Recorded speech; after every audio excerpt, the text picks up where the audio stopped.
Did I hear Warasak say Ajahn is here now? Ajahn, are you here now? He said it, but I think she must still be coming. Hello, Tadao.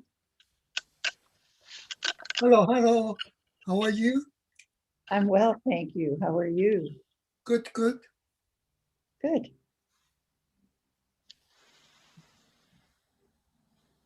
Sadhika to Koncha. I'm here now. Sapdika Ajahn. สวัสดีครับอาจารย์ครับ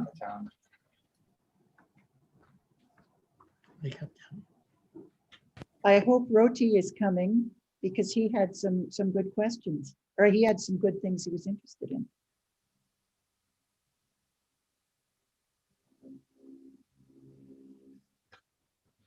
In the meantime, I've got a topic that we could start with, Ajahn, about khandhas, about the different khandhas.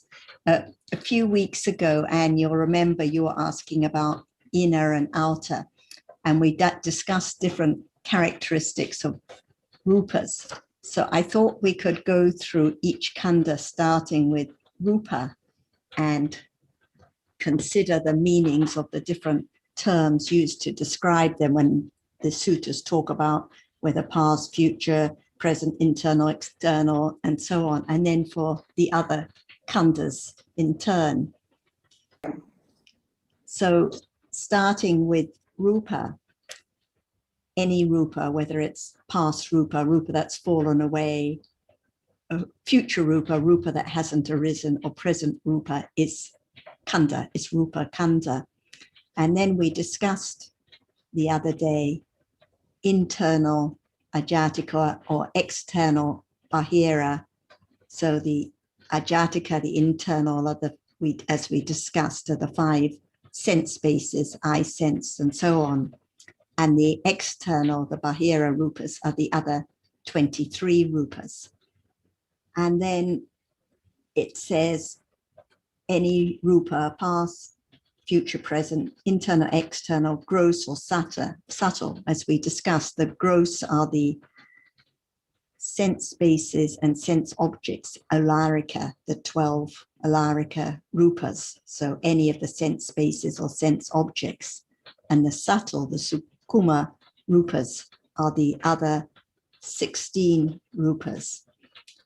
And then it says inferior or superior, inferior hinam, superior panitam. And I'm not sure which they are. Ajahn, which are the inferior rupas and which are the superior panitam rupas? Yeah.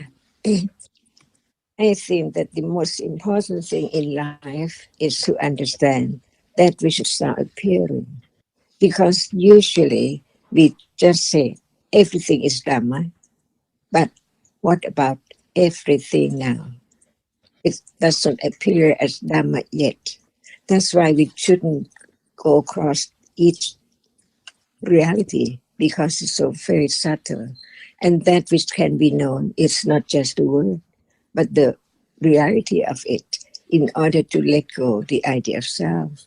Because if we have no understanding of whatever is now appearing at all, it's impossible to let go the idea of self at all, because it's just talking about what we learn from the book, like everything is Dhamma. But in life, in real life, this moment all around must be Dhamma, nothing as people and things at all, from birth to death, from life to life. That's why the realities are so very subtle that we have to consider only one reality in order to understand the truth of it, which can be known right now, so that it can begin to understand what Buddha taught about different aspects of each Dhamma.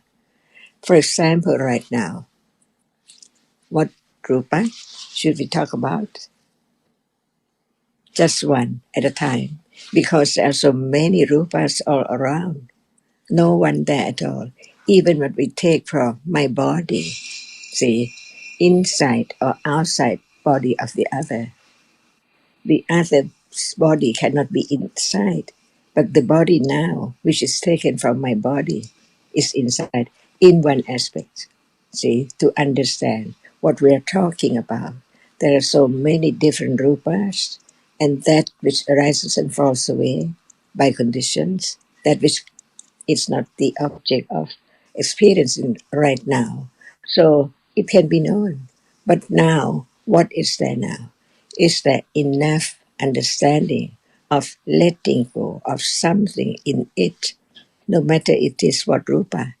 Jakku vinyana, jakku pasatha, excuse me, jakku pasatha, see, it's there, unknown. But that which is seen is now appearing. And the truth of it is that, is it inside or outside? Because it is the object. Citta experienced that. And that is not here, but it's there, the object of seeing. That's why that which now appearing as something, no matter it's bed, window, or flower, or person, people, or whatever, is only that which can be seen, a reality which nobody can change at all, because it is the absolute truth, which is not known at all from life to life. And now is the beginning to consider the truth that we live in the world of ignorance each moment, after seeing, hearing, smelling, tasting, and on, not understanding the truth of anything. So just learn to consider about that which is now appearing, so that can be the understanding of it is that which is not object which appears as something at all. For example, right now, what's that? It appears as something, but in truth, it's that which is seen. See, and we don't mind whether it's outside or inside at the moment when it's there as the object to be known as that which is something before understanding the truth. But in truth, it's only a reality conditioned to arise and appear as the object right now. And while it is appearing, seems like it's there all the time, but in truth, not all the time at all. Just very short moment. Even now, there is hearing and thinking, not just seeing. See, when there is the considering about the truth of everything, the understanding begins to understand that how much ignorance is there in life from moment to moment, today, yesterday, and tomorrow, on and on. That's why just learning to understand the truth, the nature of it. Otherwise, it's useless in life if we just remember all the words and all the terms. But each word condition the understanding of the truth as it is. For example, what is the outer rupa now? That which is experienced. But the inside is the eye base at moment of seeing, ear base at moment of hearing, and on, like the body base and so on, kaya pasata rupa. It's there now, covered up with attachment and ignorance, clinging to that which appears as something all the time in life, in samsara. That's why if there's not understanding that which is appearing, it's impossible to let go the idea of self, which is not easy at all. For example, right now, what is there now? See, even what we take from my hand is not the hand. It's just a moment of experiencing hardness and then thinking about it, or no thought about it at all. Just thinking about other things while we are eating or talking or walking or doing anything. No understanding of anything that we have learned, because the point is that understanding that can be directly experienced as Buddha had experienced all Dhammas and told us to know the way to develop the understanding to directly experience it little by little, to let go the idea of self. So begin with the rupa in and out. We can understand two meanings. The other is body. It's not the inside or the inner, but that which is we take for my body is the inner, not outer, see. And at moment of seeing what is outer, the rupa which is experienced is there. But the chakupasata here is in Pali, you know the word. Yes, the ajatika, the inner. See, that's it. Inner there, the inner is there. That we don't know at all the time. The eye base and the ear base and so on. But it's there to be known, to let go the idea of self. That's why study Dhamma is not just learn and forgot and no understanding of this moment, but it's the understanding that depth, the subtlety of reality right now. The truth is that nothing is that permanent at all. Whatever is now appearing is only at the moment when it appears. But even so, the rapidity of the arising and falling away of what are there now, so many, many things, not just seeing, chitta before seeing and after seeing, and then thinking and the rupa and idea about that, or in the day, covers up the truth of that which arises by conditions and fall away instantly all the time. So we begin to understand the meaning of the inner and the outer. Do we have to remember the Pali word? All right, it's good because Buddha taught in Pali, but not just the meaning, but the truth of it that is now. He taught about whatever now appearing all the time. And Ajahn, on the point about the inner and outer, or in English or in Pali or any language. So as you mentioned, when we're talking about the rupas, there are two meanings at the moment of seeing. The eye senses the inner rupa, and that which is seen, the visible object, is the outer rupa that is experienced. And in another sense, the inner is what is taken for my body, and the outer what is taken for the others. When it comes to the namakandas, for example, Vedana, Sanya, and so on, the inner can be what is taken for my feeling, and the outer what is taken for the others. So only one sense of inner and outer when it comes to the different Chaitasikas. As we know, when it comes to Chitta, Chitta is the innermost in another sense. So in terms of the actual khandhas, for rupas, we can say the eye sense is the ajatika, the inner rupa, and the visible object is the bahira, the external rupa. But for Vedana, can we only refer to what is taken for our feeling as opposed to the others? Anything It can else? be the understanding of whatever is now, like inner and outer, right? Internal, external. For example, there is no one at all. This is the truth of each moment.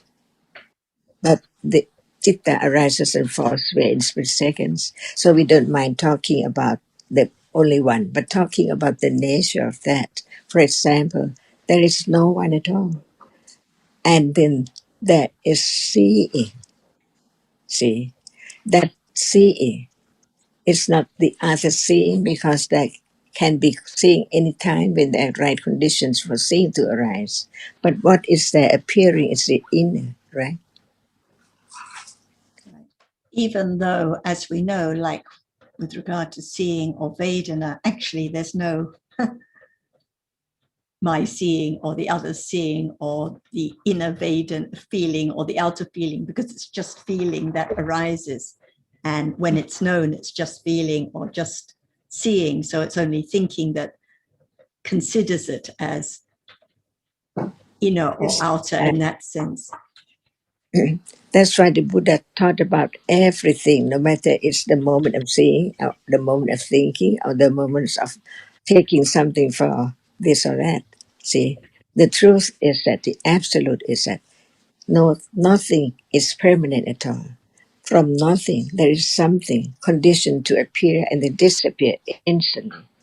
And that can be directly experienced because it's the truth. So true. Otherwise, what's the use of talking about citta, arises to see, and then fall away? Just to experience it.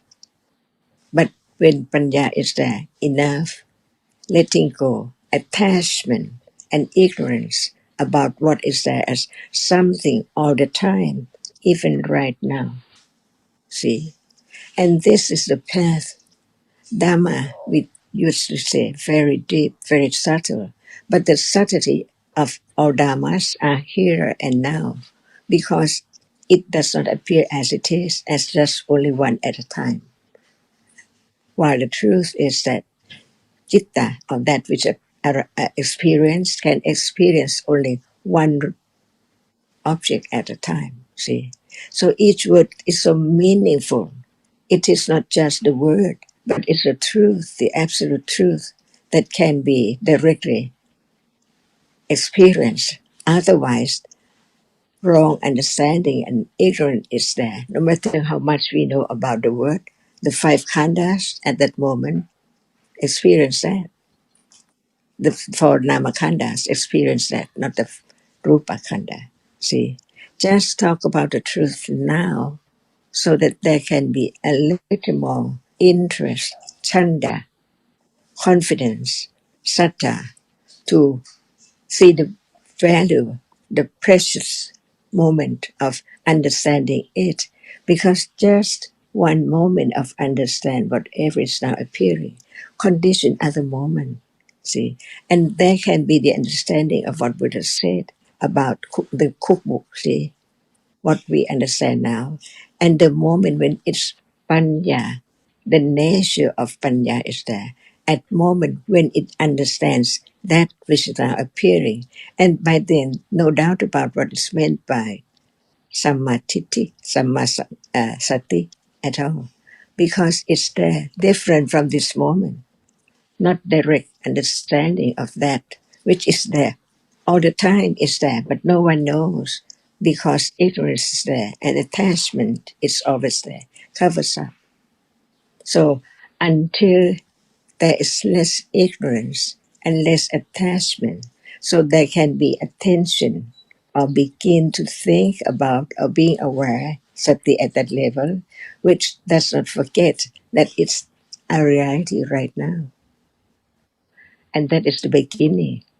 And by conditions, that's why the path is so very, very subtle.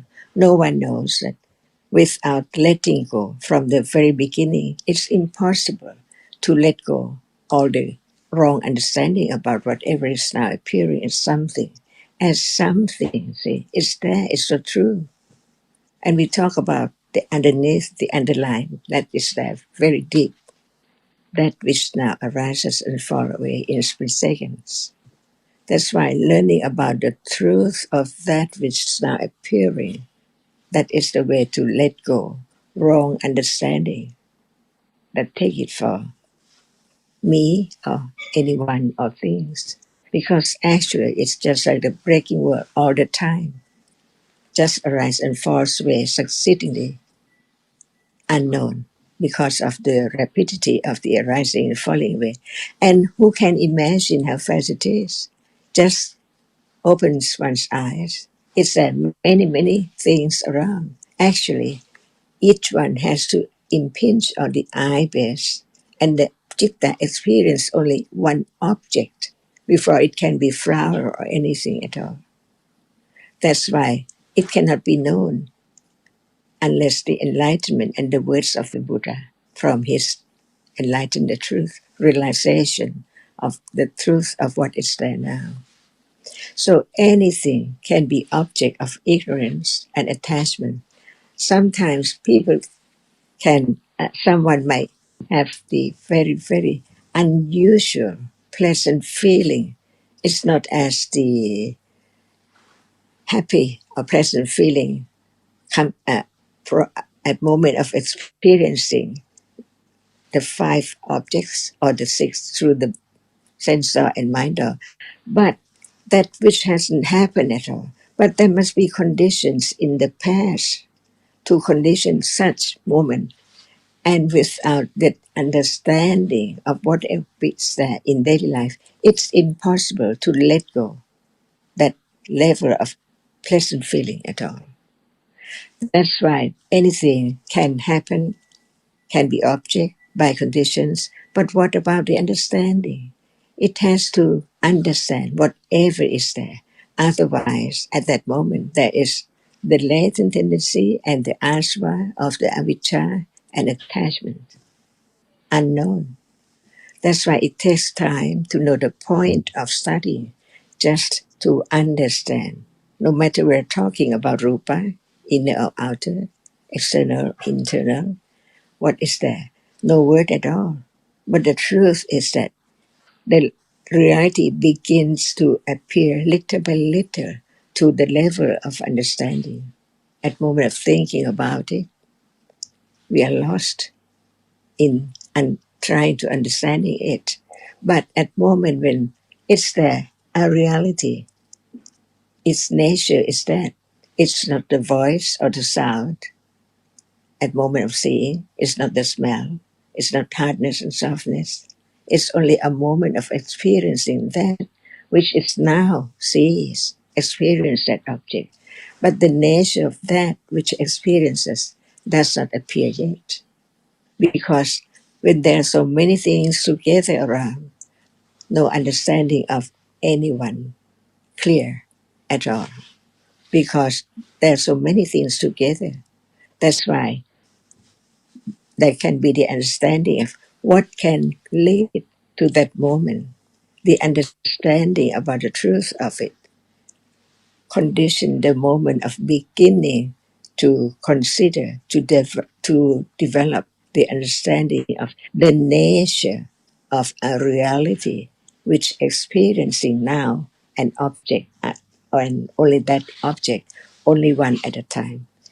By then, there can be a little more understanding of the difference between what is there now with awareness and the development of understanding until it appears as it is to that level of understanding. The word gone and only one object is now the object of understanding. So the understanding is clear, no doubt about that object. But that's not enough at all because it's only the first moment of understanding the truth of that actually what is meant by nothing. And then there must be a reality arising and falling away. But the moment when it arises is not known because it's a moment of beginning to understand the nature of that which experiences and the nature of that which cannot experience. So just learn about this moment as we have learned by each word of the Buddha is so subtle. Otherwise, no one knows the great virtues of the Buddha. Who's the Buddha? Who's the enlightened one? And what's meant by enlightenment? It has to be anything now begins to show up little by little as it is no one and no self and no thing at all. Otherwise, it's useless to just think about and try really hard to understand what is there in the book. But what is there now? From the book we heard, it's there, so true. That which experiences only one word, Dhamma, is real and is there because it can nobody can change any moment of seeing, not to see, impossible, because it arises and see already. Everything is by conditions, from life to life. No permanent I, no Sujin, no who. In the it can be only just in this life and not the word. But reality is all the time. The word just make it known as different realities by name, this and that. So it has to be the understanding of each word as it is now. Inner, outer, external, internal. Now it's there. But the nature of that which is not self, the chitta, vijnana khanda, the vedana khanda, that is now, does not appear as objects, and the sanya khanda and sankhara khanda, cetasikas, are there. And only that which appears can be object of understanding. That's why even the chitta before seeing and after seeing cannot be known, because they do not appear. So that can be the understanding of what is meant by nimitta and panyati. Without realities, there cannot be any nimitta, because realities arise and fall away in split second. So very, very fast. So they are all now, all nimittas. And when it appears as nimitta, the idea, the sanya, marks and remember, even no word at all yet, not by speech, but the characteristic of that which appear, sanya, marks and remember, until it make note of something, panyati. See? So panyati is the object of citta, which take the nimitta as something. And not just that, words too, because we learn to remember the tone, the volume of the word, and everyone has the idea of something there with such word. That's why there can be the panyati, which is satta panyati, not only atta panyati. This is life, from life to life, unknown, until there is listening carefully to each word and understand how much ignorance is there. Not understanding, not enough, not understanding what? Now, that object which is appearing. Otherwise, how can we say ignorance cannot understand anything? Not anything, just that which appears all the time. Of seeing, hearing, that which is seen, that which is heard, everything. Because we think that we hear the word, but at that moment, the understanding of the word is there all the time, very soon after hearing. So it seems like we hear the words, not the sound.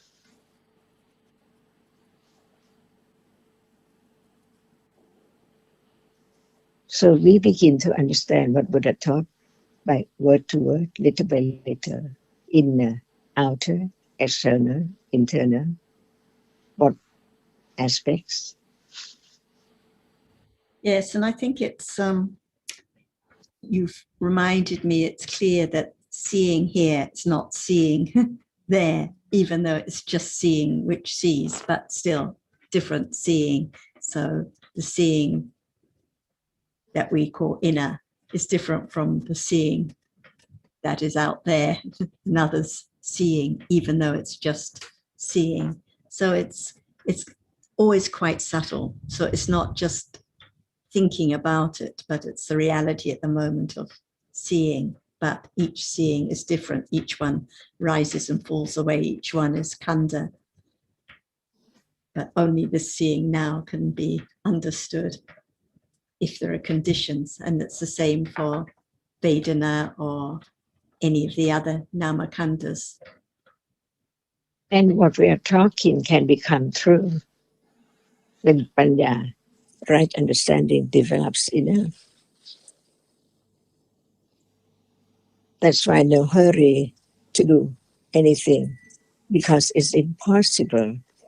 The wrong understanding can let go. The wrong understanding, it's impossible.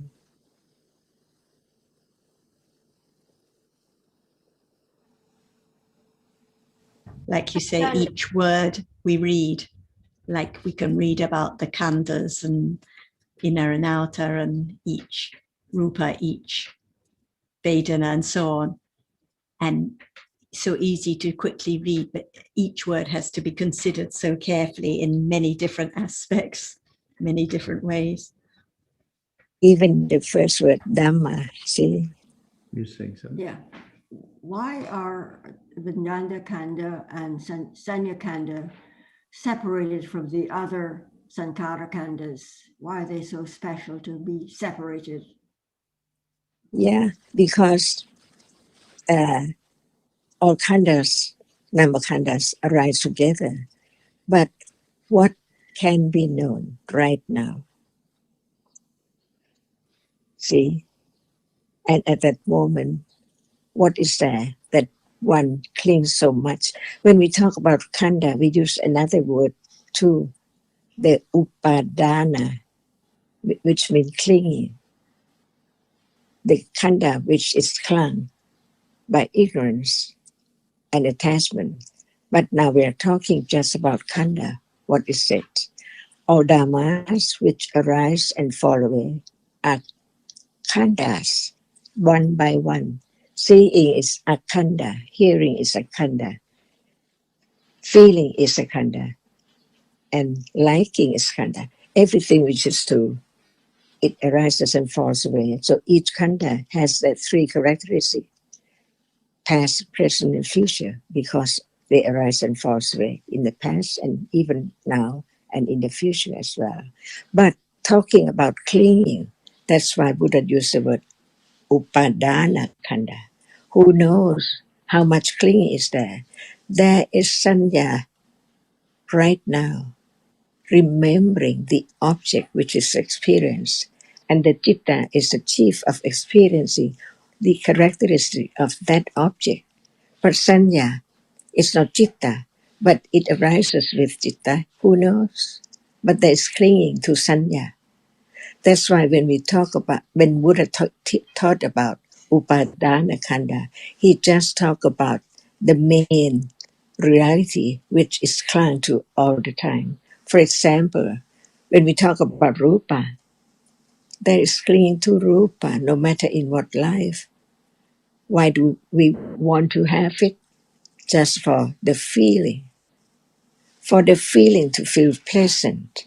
See, so the importance of feeling is there. Whenever there is any moment of experiencing anything, what that everyone wishes is to have pleasant feeling from that object which is experienced, no matter thinking about it as anything, the rank or the honor or whatever is there, just for the pleasant feeling. That's why feeling is so important in life, because it's the object which is clung to, such pleasant thing. If there is no feeling at all, no craving for anything at all. But because there is the feeling of that which is the object experience, it's very important in life. From moment of waking up in the morning, clinging to such and such feeling is there. One just want to have the breakfast which one likes more than the other, and so on. In a day, feeling is the master too, because it clings to the object instantly at moment of feeling. It feels. Nobody can stop the feeling feels towards that object. That's why it is a upadana khanda as the rupa, which everyone just wanted to have such pleasant feeling. And if there is no sanya marking, even feeling is there, but no remembering about it. Many people forgot about so pleasant feeling in the past, or even just yesterday, or just a moment ago. But Sanya marks it and remembers it, want to have it again and again, cling to it, try to get it on and on and on. So Sanya is a khanda which is very important. And the Sankhara, so many follow or arise together. And Vijnana Khanda is the chief of experiencing an object. Nobody can experience such object as Vijnana Khanda or Chitta because it performs only that function, while the other just arises with it. It's not the chief of experiencing, but it likes that which it also experiences that, but not as a chief because it's not function. Its function is ignorance, no understanding or attached to it instantly. That's why Buddha taught about the five khandas to be remembered, to be reminded, to mark it or remark it as very important of khandas. That's all. Because in a day we experience many, many things, but they are forgotten. But the feeling is there. Just feel about that object and cling so very much. Even it's not seen or experienced, but ignorance cannot understand that it is not there anymore in samsara. Everything is just only one in samsara, conditioned to arise, only to be such, and then gone instantly. But the feeling keep on thinking, clinging about that with sanya and other cetasikas as sankhara khanda. Just choose in the day what's there, the main thing to cling to. But it doesn't matter at all because it has to be object of understanding. Otherwise, it's the ignorance and clinging to Vedana, to Sanya, to Sankhara Khanda, and Vijnana Khanda, and Rupa Khanda. So, Achan, it seems that the reason why we always also emphasize Upadana and not just say five khandas is what after what you've explained is because clinging and is also important to consider the objects of clinging, not just reality. I think that the point is to understand whatever is there, not just to think a lot of too much about it, this or that, why and why not, and so on. But to understand what is there as it is, to be reminded that even right now, the rupa, the nature of rupa is not known as it is. It's hard, but it's stable. It's hard, but it's shoes and so on. It's sweet, but it's something, cookies or whatever is there. See, to remind the truth that what is there. So the citta is a khanda, which is there now to be known.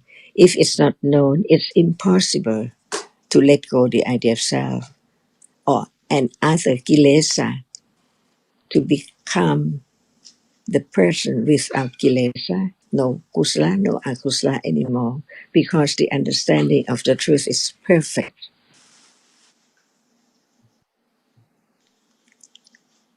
Sometimes, Achan, it seems that by asking such questions, it helps to reduce doubt, because if we don't ask such questions, even if we have some understanding that it's not, the point is always to understand what appears, but if we don't ask those other kind of questions, it seems like the doubt is going to always arise again and again.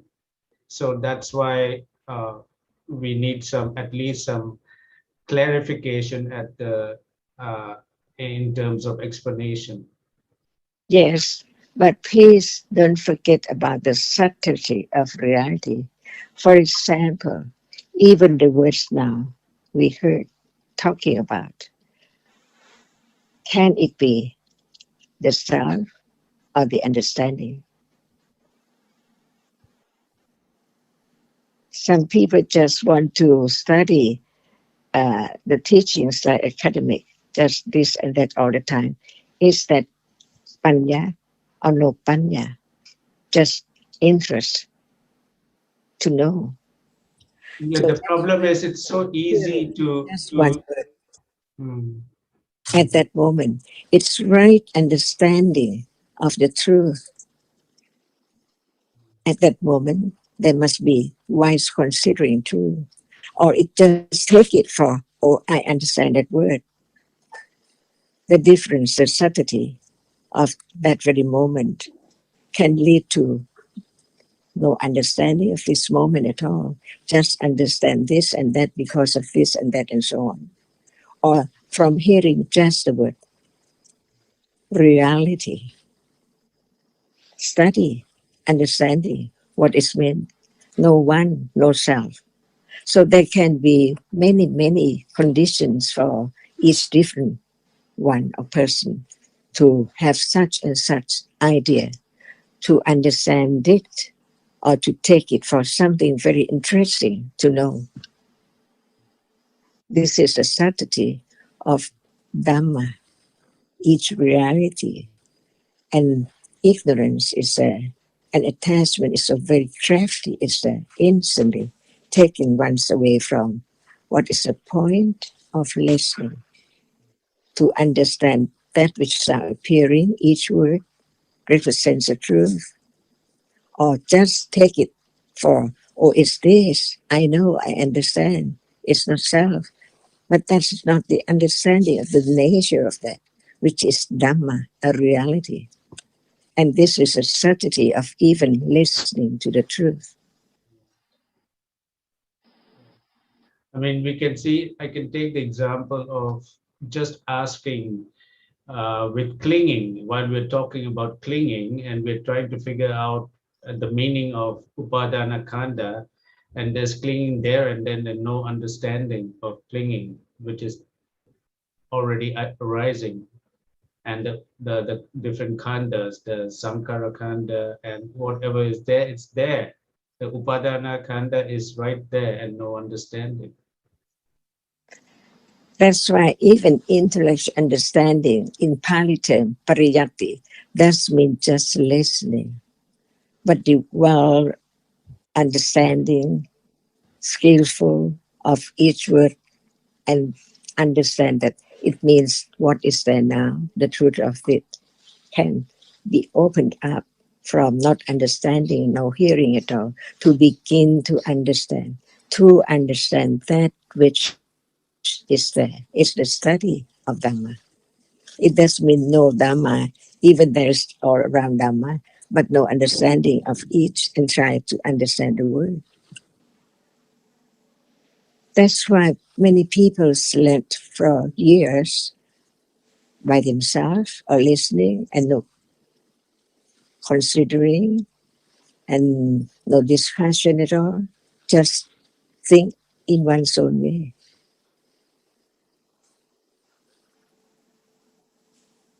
But the point is understand what is meant by profoundness and subtlety of each reality right now. What is the depth, the subtlety of seeing? See, it's there who know, arising, experiencing, falling away, not to return at all. Only one in samsara, once in samsara, and only one in samsara. No one there at all. That's why we keep on not forgetting that we are talking about what is there to understand the truth of it. And from considering just the word, can anyone change what we heard about that which is now see? It has to arise, and nobody can make it arise at all. But there must be conditions for its arising. All conditions, no one can make it arise at all. And understand what's meant by conditions. So each word should be object of considering to understand the truth closer and closer to its nature as that which experiences. Is it subtle? Just seeing as it is, conditioned, arising and falling away. Is it not true? That's why this is the beginning of Panya, to be firmer and firmer of the truth. So the truth can reveal itself because the understanding is there, understanding it little by little. And Achan, you just explained the difference between just thinking uh, like academic and what we've always been reminded about right consideration. So there's a big difference between considering right consideration and just thinking about Dhamma. For example, now, who is thinking, even thinking about Sanya? No one, see? But it's there, taught to be known, that there must be that reality now, every moment in life. But it's not citta, it's not that which is achieved of experience in the object. But Sanya, a reality, marks it, remembers it from moment to moment. And that's why it's wrong, Sanya, Sanya Vipalasa, because no Panya, so it marks wrongly as something, people and things. See, even Sanya is wrong. So listening, and at that moment, when there's no understanding of Sanya, how can there be the letting go of Sanya? All five khandhas accumulated wrongly from life to life. How long ago? And how long from now on? When there's no understanding at all, it's useless. Because we can talk about many words, but after death, different language, different, because there's no understanding of that reality, which is from word, it represents the truth. That's why from this life, the understanding is accumulated until no matter what life, next life would be. And the understanding of Dhamma can be there as soon as there's hearing about the truth, because it has learned about the truth enough, no matter in what language. And I thought it was very helpful to emphasize again the importance of Vedana now, feeling now, and Sanya, marking and remembering it, even when there's no thinking about what was tasted a little while ago or what was experienced. Still, the feeling is there, and there's has been the marking of it and the clinging to it again and again and again, because even now the feeling is so important to us all day long, is clinging to the feeling, and because of marking and remembering it. And even I was thinking of even someone like my mother who had advanced Alzheimer's and dementia. At the end, no recollection of what was eaten, no recollection of what was spoken about a few moments ago, but still the clinging to feeling that because of having marked and remembered it, so all day long. So this is why Vedana is a khandha and Sanya is a khandha. So it's good to remember, and it's about now at this moment. I mean, it's obvious, isn't it, Sarah? Whatever is happening, it's happening in the moment. So the clinging is to the feeling now, regardless of what's being thought about. Even no thought about the feeling or anything, but it's there, and the clinging is there, coming in all the time because of having marked it. กับเท้าท่านอาจารย์ค่ะท่านอาจารย์ค่ะ when the khanda is the object of upadana, that khanda is Right now. Yes, go on, please. ท่านอาจารย์ค่ะ when the khanda is the object of upadana, that Khanda is Upatana Khanda. So what the nature, the characteristic of Upadana? What is clinging? Clinging Is is, that clinging? yes, it's clinging, is lopa. So what's Clinging, the question? yes, but uh,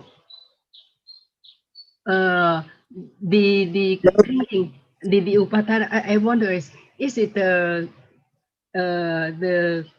is nothing concerned to the four Upadana, which is Kamupatana, Titupatana, and Silapatupatana and Atawatupatana. Because Oh, yeah. the four Upatana is the characteristic of the Upatana is Lopa and Titi.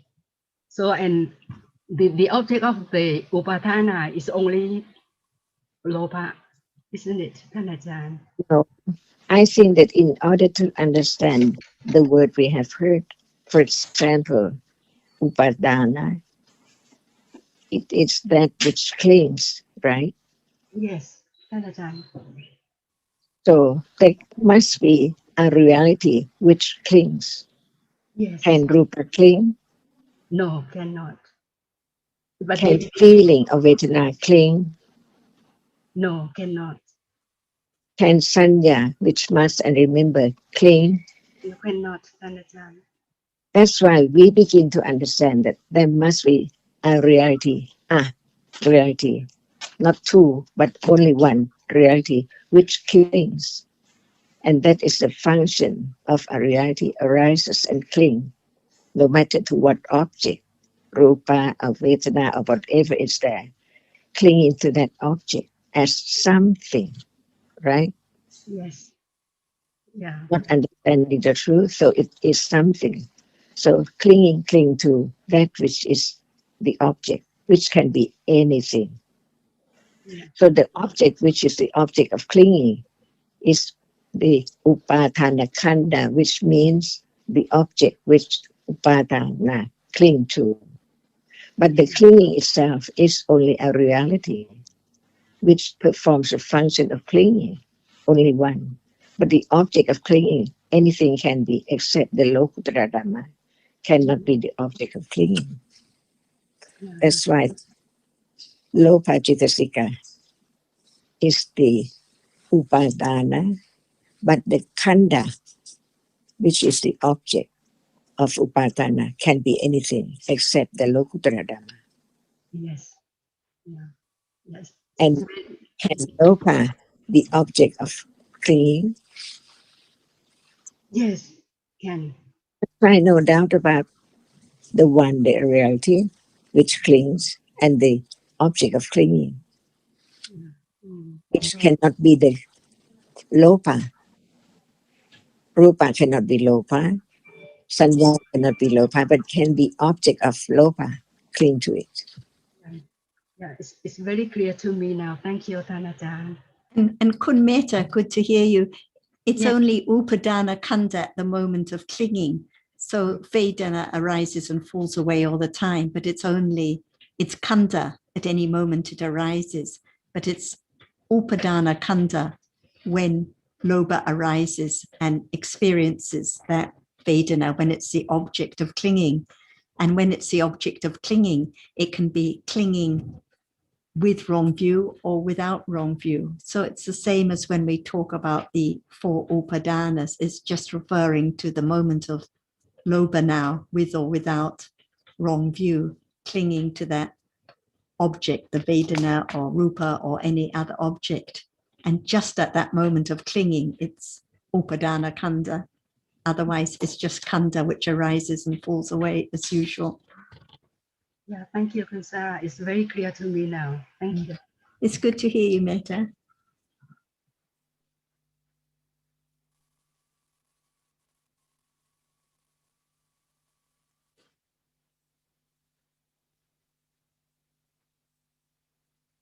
Achan, I have one question about something you said a while ago today. Sotaprasada at the moment of hearing is inner rupa. So can we say that at the moment of not hearing, it's not an inner rupa? Do we have to call anything? Well, why I was asking that, because I thought if the idea of inner rupa, and maybe it's just my understanding, but inner rupa gives the sense of that it's in here. Can you change the characteristic of rupa?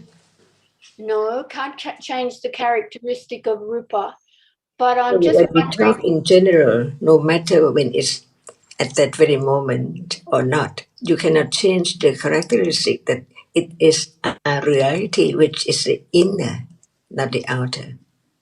Okay, so even at the moment of not hearing, it's still an inner, the pasada, sotaprasada is still classed as an inner rupa. By way of classify it as what is the rupa inner Okay. rupa and what is the outer rupa. Okay, thank you. Yes, that's cleared that up. Thank you, Achan.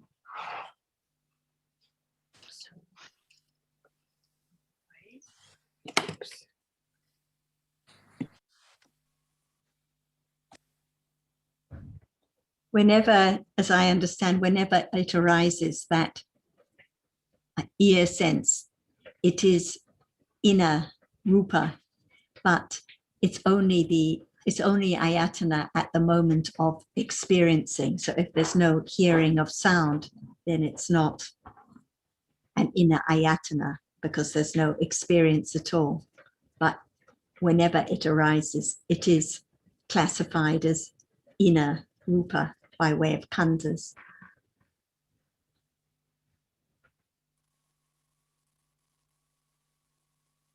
Okay, that's a little bit different to what Achan just said. I think I understood her to say it's always an inner rupa.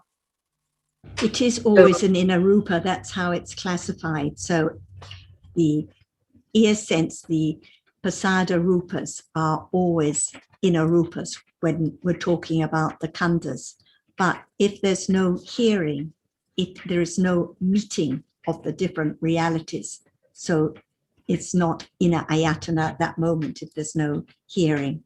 But when we're talking about now, we're talking about the khandhas and I which understood. rupas are inner and which are outer. So the inner refer to the 5 sense spaces and the others are all outer.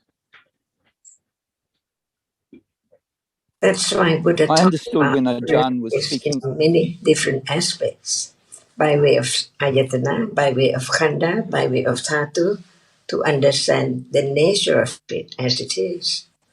Because it can never be the outer, it has to be the inner, no matter it's as ayatana or not as dhatu or whatever is there. By way of the inner and the outer in that aspect, it cannot change from inner into outer.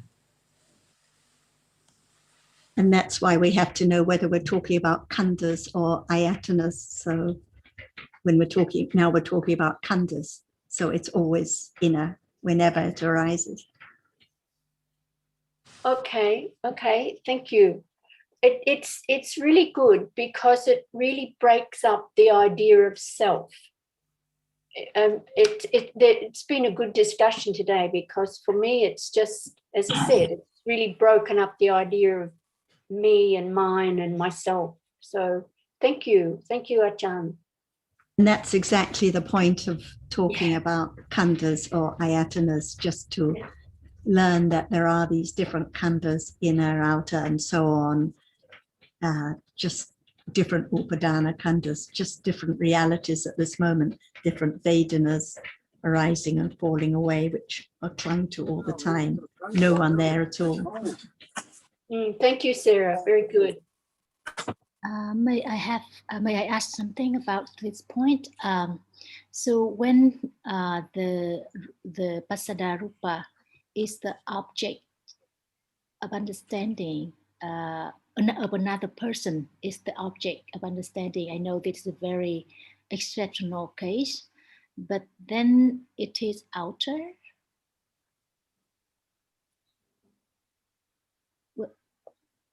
It would seem, wouldn't it? I think also, yeah, that's a good question. I'd like to hear the answer.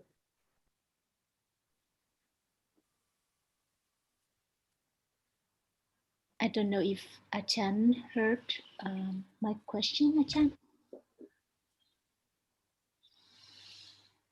I think I understand your question. You're talking about, for example, an exceptional case when someone has attained jhanas or something like this, and the Buddha's omniscience. Is that right? When you No. But I think what Tam is asking is when the pasada rupa is the object of understanding, direct understanding.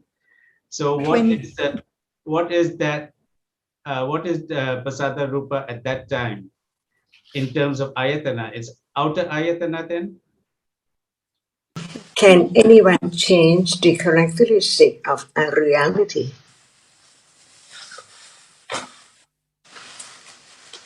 No one can change. Not at all. That's why, even at that moment, are you talking about moment when the pasatrupa is your object? Yes, Yeah, I think yes. Okay, can anyone change the characteristic of the pasatrupa? No, for sure. But at that moment, it does not perform the function as condition for seeing or hearing, but it is the object. See, talk about the aspect of object. It is known as a reality, right? Yes. No thought about inner and outer, but we talk about it is the object of the experiencing at that very moment, right? Yes. So, what's the point? Nobody can change the characteristic of the pasatrupa at all. But whether it is the object of experience or not the object of the experience. I think we have to appreciate that these classifications are not absolute absolute realities. They are for convenience, for help, for ways of helping to understand. But as Ajahn is emphasizing, the characteristic of the reality doesn't change, whether it is deemed to be inner or outer.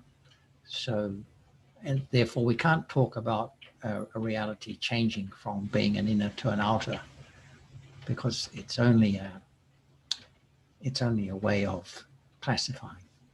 Yes, I think that makes sense. So when you talked about inner or outer, it's just a matter of classification, and that's nothing to do with there's nothing inherent in being outer or inner. But when it's the pasada rupa that is the object of understanding, it is just that reality which no thinking about at the time, but it is that reality which is the inner reality that is the object at that moment.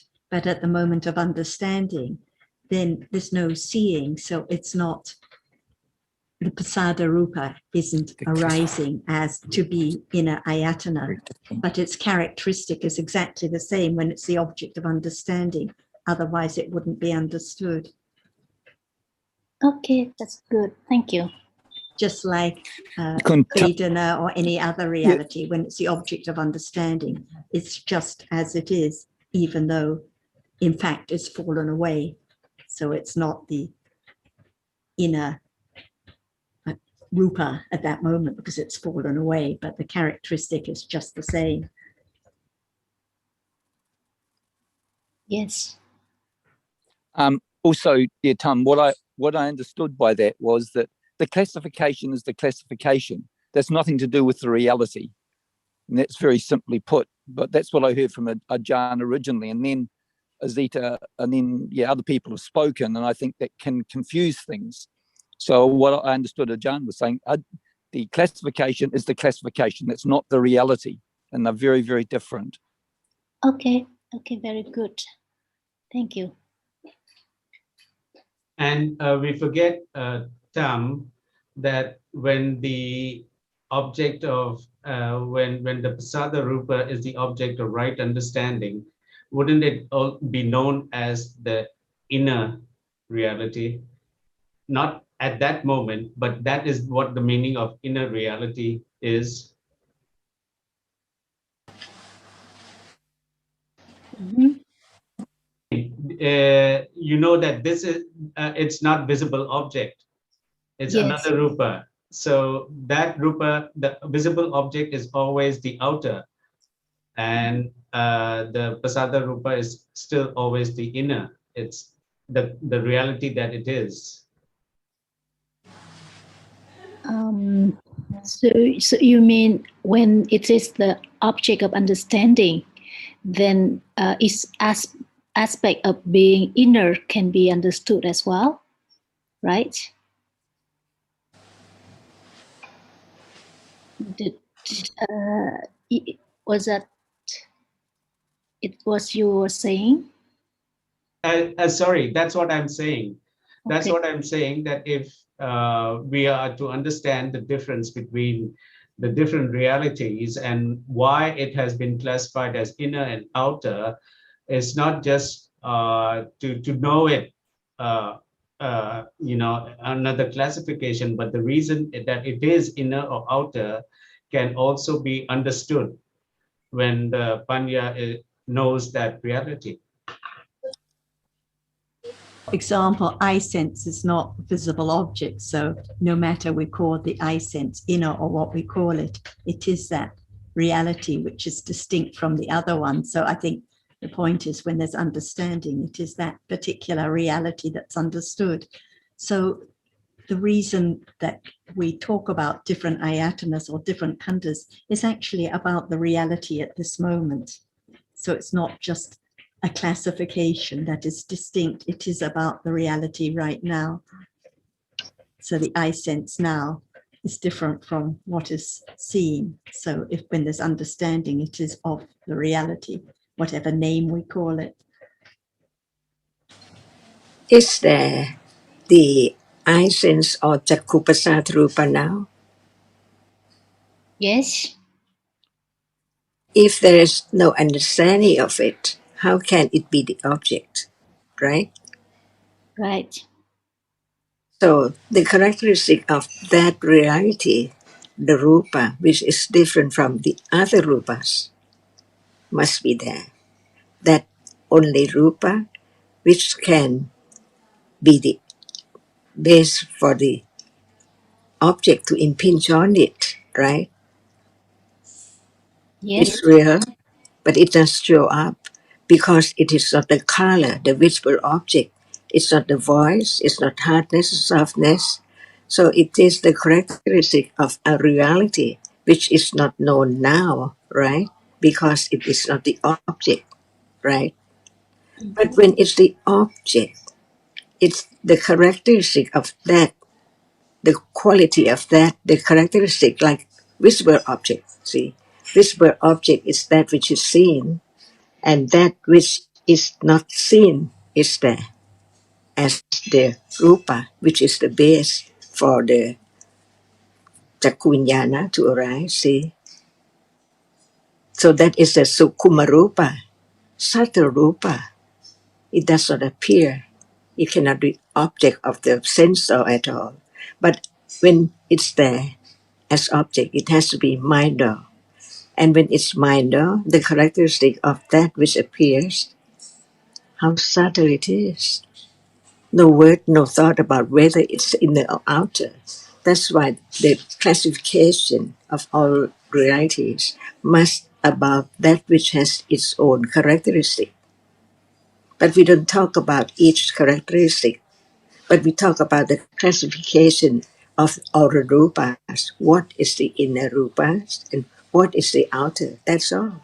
But no one can change the characteristic of anything at all. So even right now, when Jakupasatha is not the object, but it's there, a reality, until it can become the object. And at that moment, the characteristic of that appears, not the name outer or inner. Like visible object now, see, it's there, but it's not known, as it is only that which can impinge on the eye base and can be seen. Only very tiny, very short moment. Nothing in what is there now as what is seen now. So we think about the Pasata Rupa. When there's at moment of hearing, it's there. At moment of seeing, it's there. Different Pasata Rupa by its nature. But it's not the object of any moment of experiencing right now at all. That's why when it's there as object, its characteristic appear. But do we have to classify it at that moment, whether it's outer or inner? This is the way Buddha classify the rupas as they are. What can be the inner rupa and what cannot be the inner rupa. But it cannot change its characteristic at all. It has to be only that characteristic. And when it is the object, through mind or experience it, the characteristic of it, not the word inner or outer by classification at all. I'd like to put it this way. I think there can be awareness of, say, visible object without knowing whether it's classified as inner or outer. But there couldn't be awareness of visible object without knowing what its characteristic is.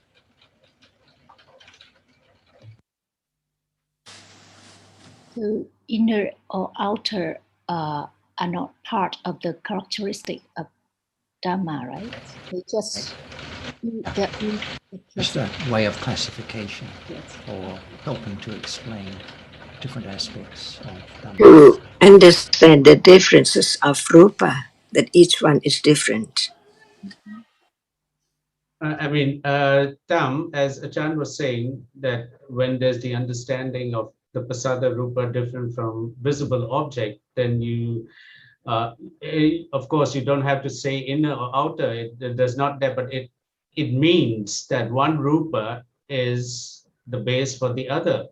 So if the pasada one is, you don't have to say it's one is outer, one is inner, but it's already there in the understanding that these two are different. The visible object has to impinge on the base.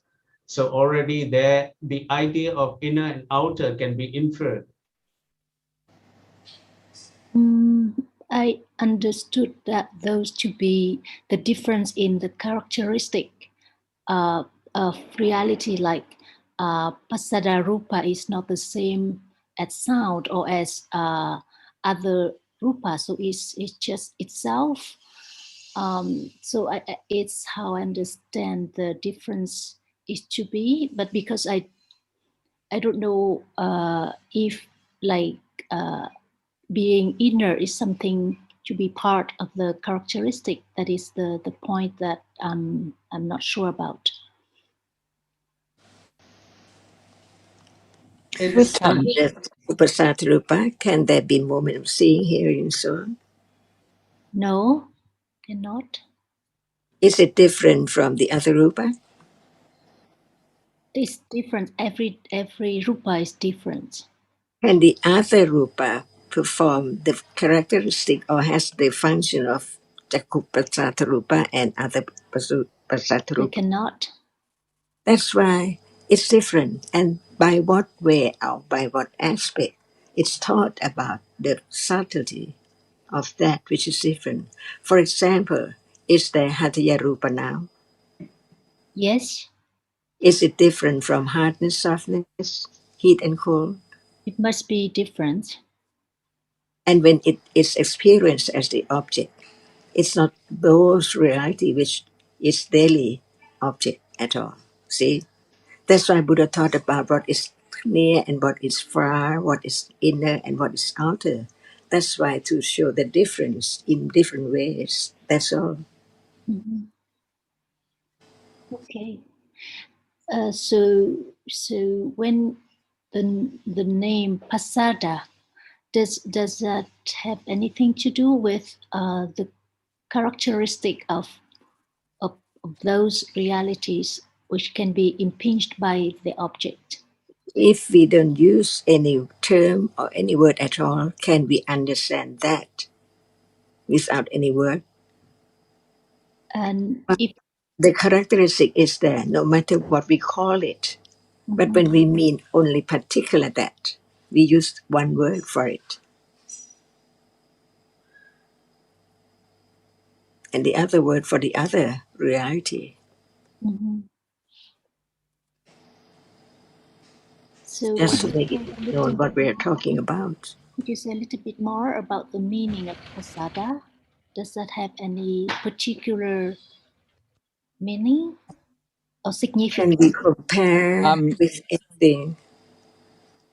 For example, when you look at the mirror, when you look at the wall, see, as much as we can say.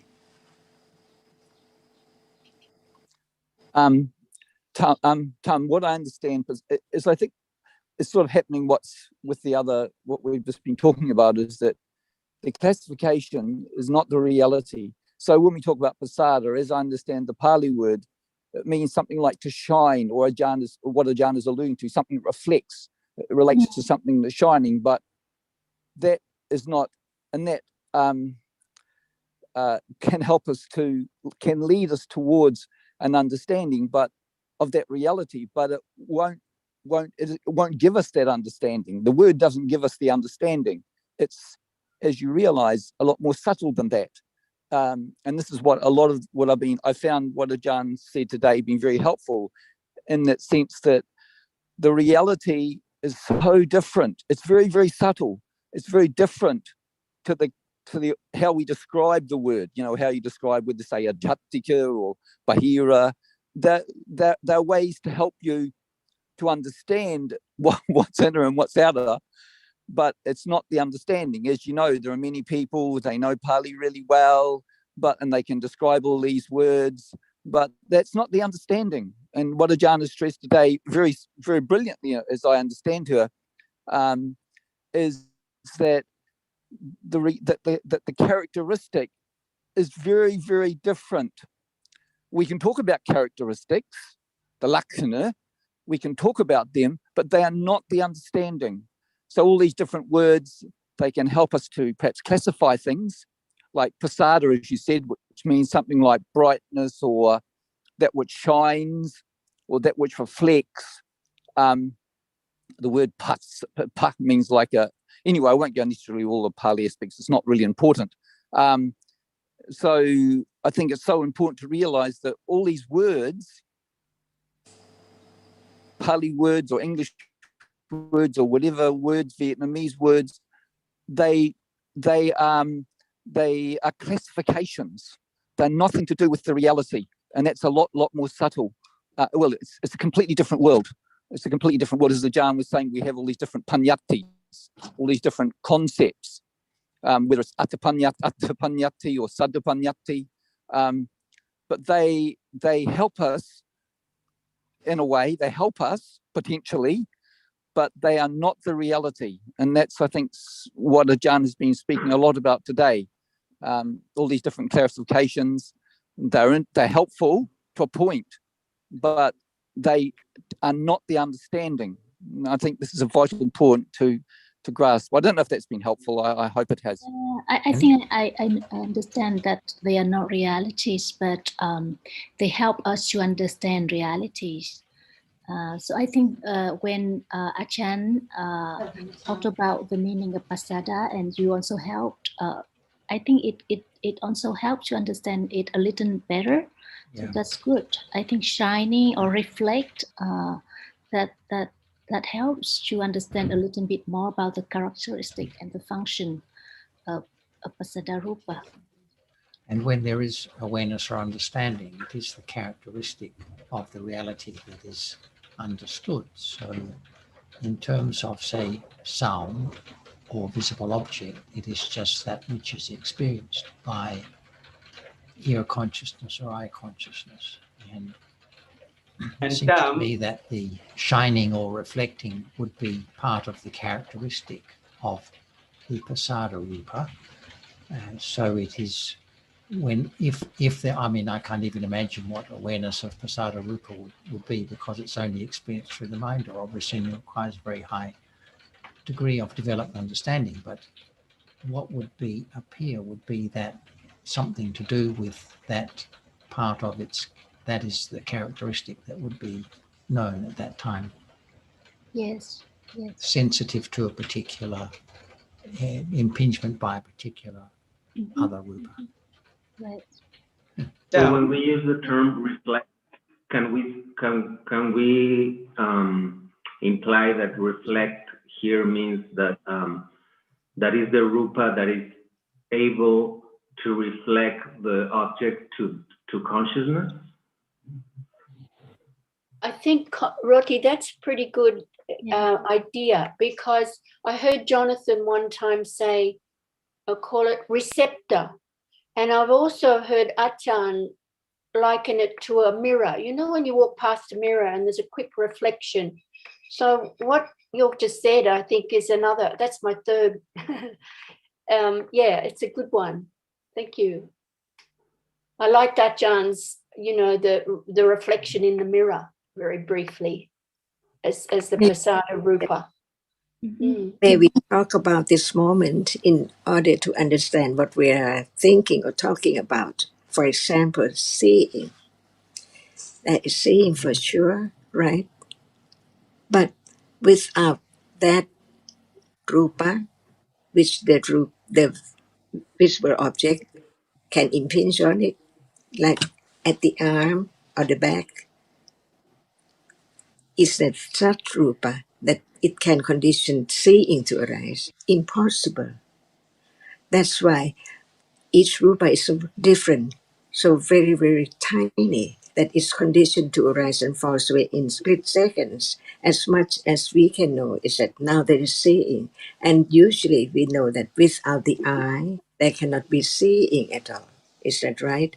So there must be a reality which we call the eye, which condition seeing. Without it, seeing cannot arise.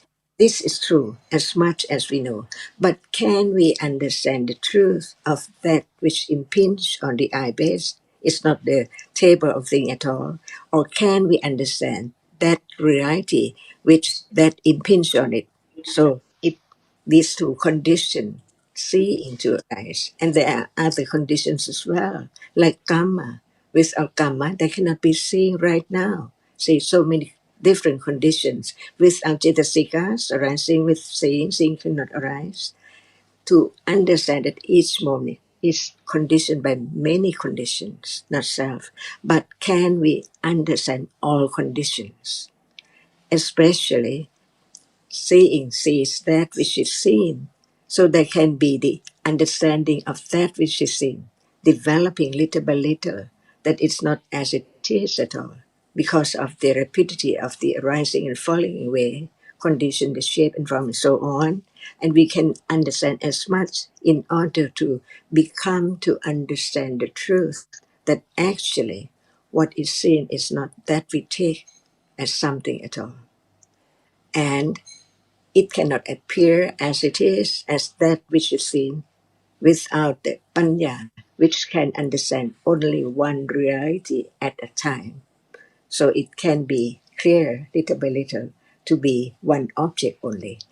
But that is the outer, that is seen. But what about that? The condition for seeing, the eye base, there must be that rupa for sure. And that then at moment of hearing, there must be another rupa, which is different from that which conditions seeing. But it can condition hearing, and sound can impinge on it, not on harshness, not on sweet, or not from whatever other rupa, but only that particular rupa.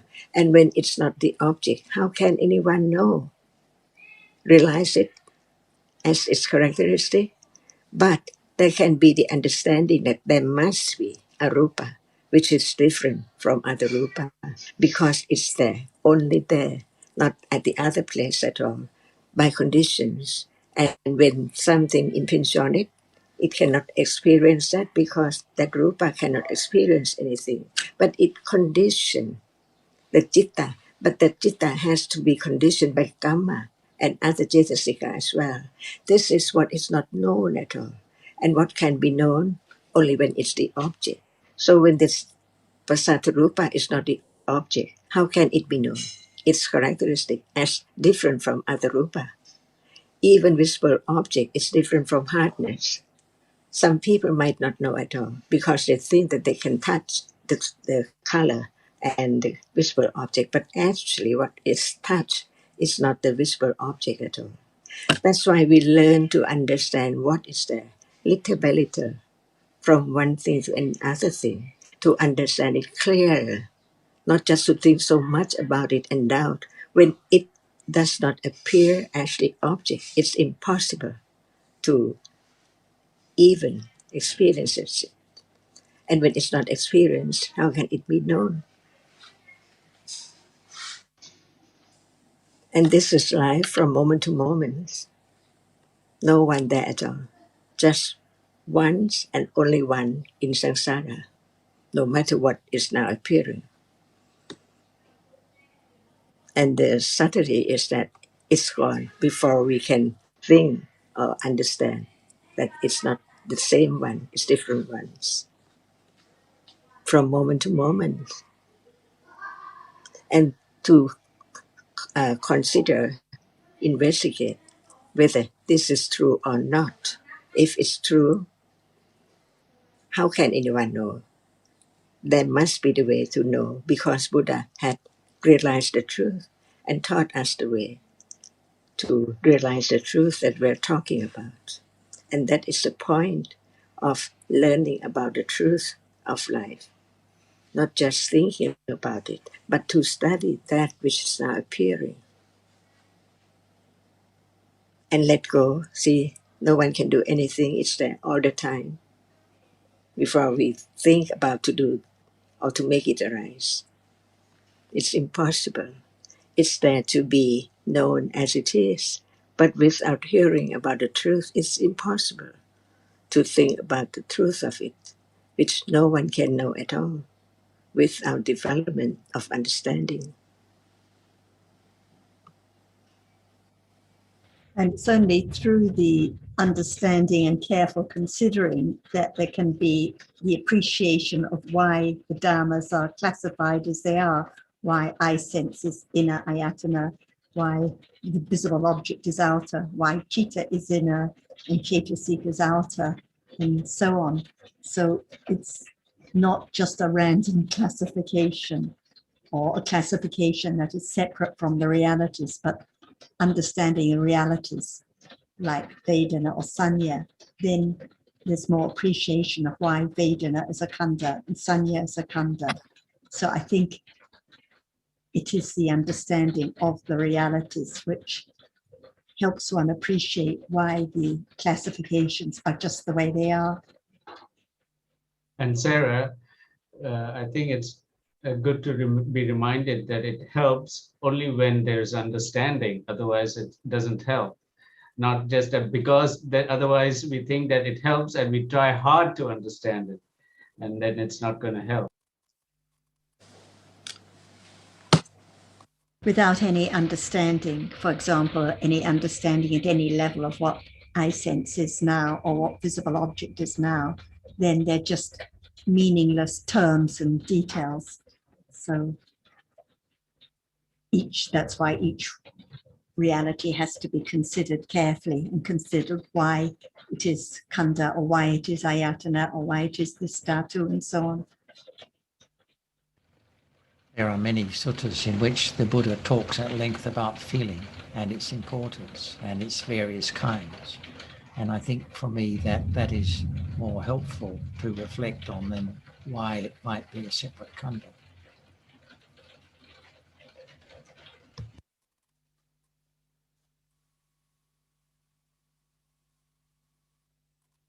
Could you repeat that again, John, please? What did you say?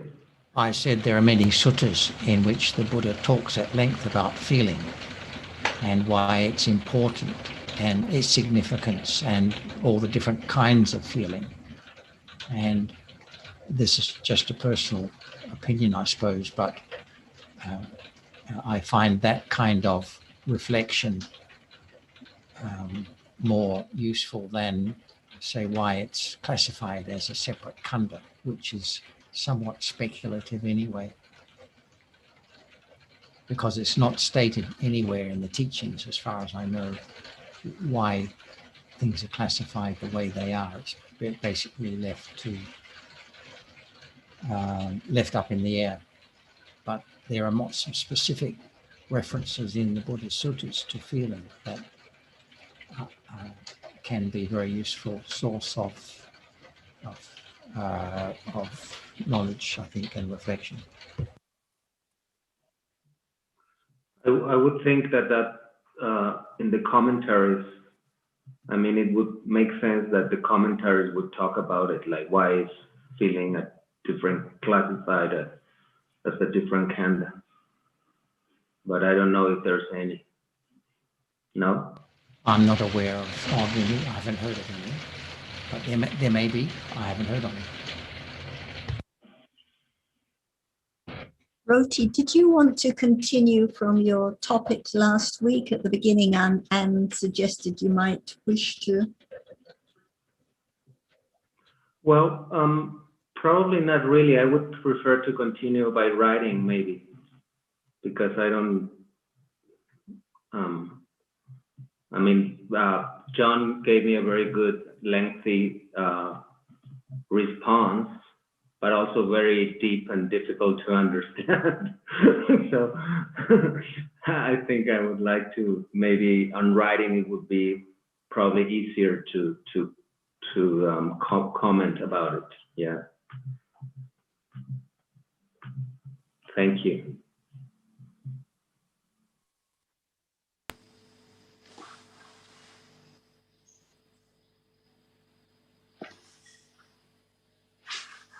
And Anne or Tada or anyone else, do you have any topics you want to bring up today?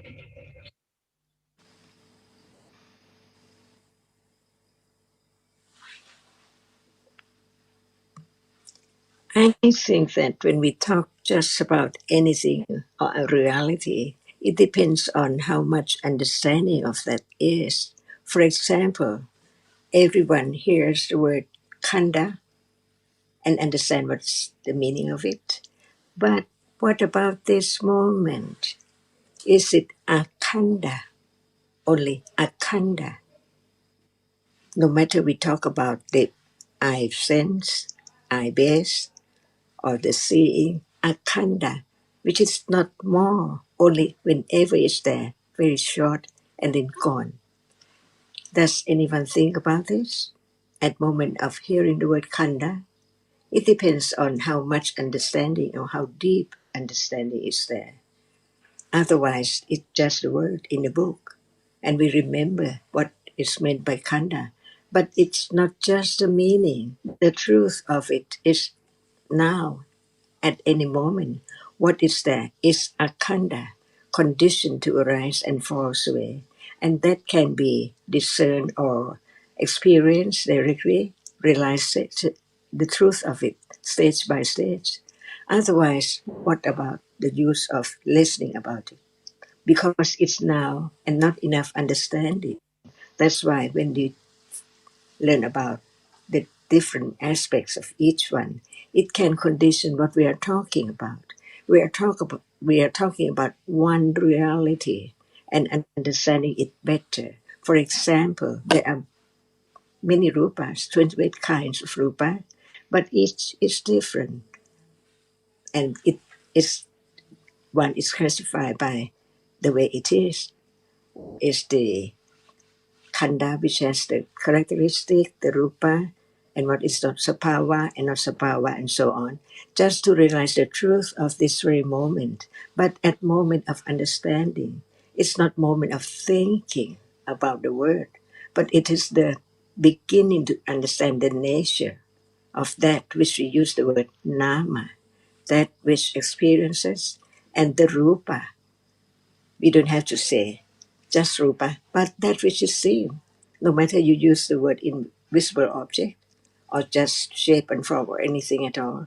But we talk about that which is in daily life, which is not known before. The truth of it is that actually no one there at all. Impossible to be anyone because it's only a moment of a reality conditioned to arise and appears as object and then gone, never to return again. So each time when we talk about kanda, do we have such understanding to let go it? As soon as there is the word kanda, it's not me, it's not anything, it's not there anymore. See? And this is the point that we learn to understand the truth of it. And when we heard about any word, consider it to be conditioned to understand the nature of that. For example, the word nama, see, that which experiences. But now, is there any understanding of that which sees, which hears, which thinks, which like, desire, and so on? Very natural, very normal in life. Or adhamas. The namas is from birth up to death and on and on and on. But at this moment, no understanding of nama, always something there all the time. That's why to let go wrong understanding has to be very, very deep understanding of each word. For example, why do we have the idea of I all the time? Even we don't speak out. I see, I hear, but at moment of seeing is I, moment of hearing is I, moment of thinking is I. Because of the asava, see, it's there. At moment of experiencing the sense of process and the mind of process have the same object after the sense of process has gone and moments of bhavanka and then moment of mind or process, how rapidity, how fast it is from moment to moment, not even know what is moment of sensor and what is moment of minder and what is moment of bhavanka in between.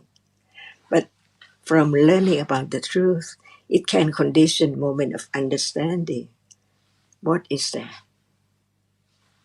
When the sanya is firm, tira sanya begin to not forget about that which is there as a reality.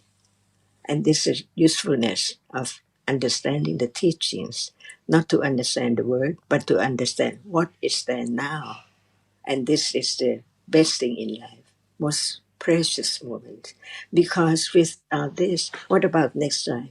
Not understanding anything as usual from life to life, but the moment of understanding, very careful studying, wisely considering, can condition moment of understanding the characteristic as we have heard is there now, little by little.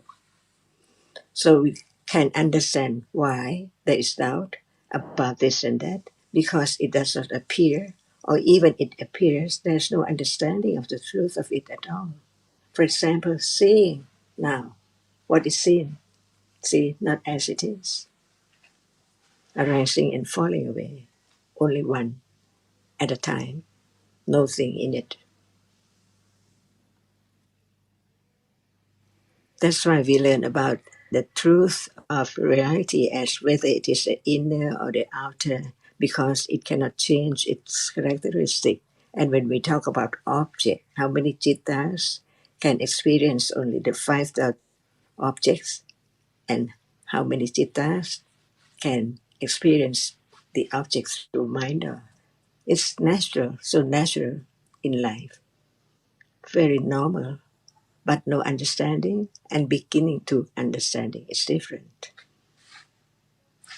That's why the person who does not hear any word of the truth cannot understand anything at all in one's life as it is.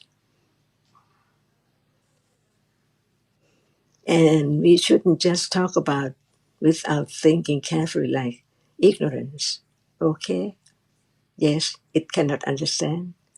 When it arises, it cannot understand the truth of that which appears. But what does it not understand? See, is it not this moment? Is it that moment of thinking? Is it that moment of waking up? Is it not moment of eating, walking, doing whatever in life is there, not known? So ignorant cannot understand that which is there at all. Not just say ignorance cannot understand the truth. That's not enough. It has to be more precise. What? Not understand seeing right now. Not understand touching right now. Not understand hardness right now. So in a day, how much ignorance from day to day, from life to life. So to understand the truth has to begin from hearing, considering carefully the point of listening. What for? To understand that which is now appearing, not just remember the word in what page of the book, but what about now? It's all there in the book, but not only the word, but it's about the truth of what is there now that can be developed when there is understanding only. Thank you, Achan. I have one question on the subject of metta and sharing merits. So what we learn from the scriptures is that the dead people cannot be object of metta, like cannot extend the metta to the dead people. But on the other hand, dead people, the one who pass away, can be object of sharing merits. So this led me to wonder, what does it really mean when it says that metta cannot be that people cannot be the object of metta? Because if at the moment we share merit to other people, they can be the object. There must be a dosa there. So I am really thinking about what can be the meaning of that, because technically then that person can still be the object of adosa chitasika. So I would like to hear your comments on this. It's long, long story of metta, right? But it's that metta now before thinking about the past one.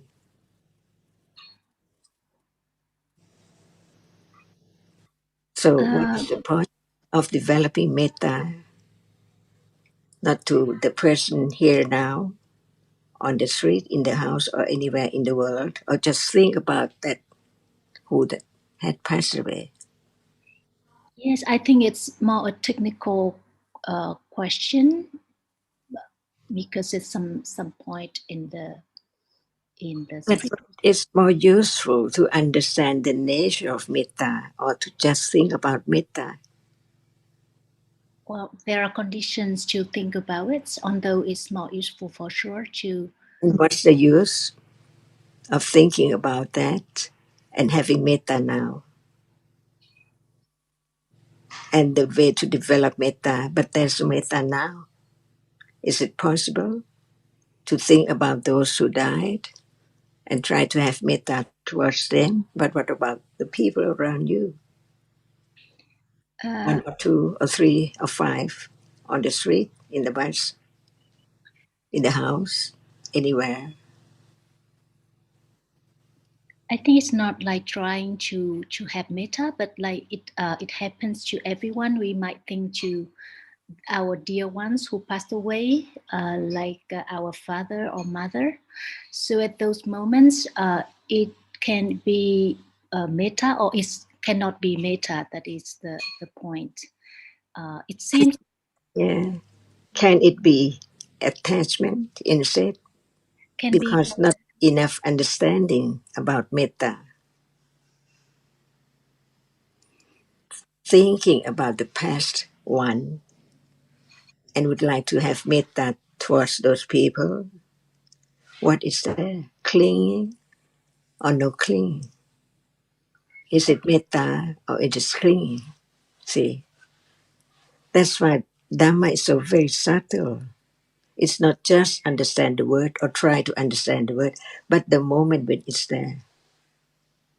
Otherwise, it's not metta at all. And taking something from metta, while it's not metta. Like trying to have metta. To whom? What for? What about now? If there's metta now, can it be metta towards the others who have passed away? See? And the person who has passed away is now, is it possible to be an ant, a fly, worm, human being? So what about seeing an ant and have metta at the moment of seeing an ant? It can be your dear one in the past. And you try to have metta towards that being, but it is an ant at the moment when you see it.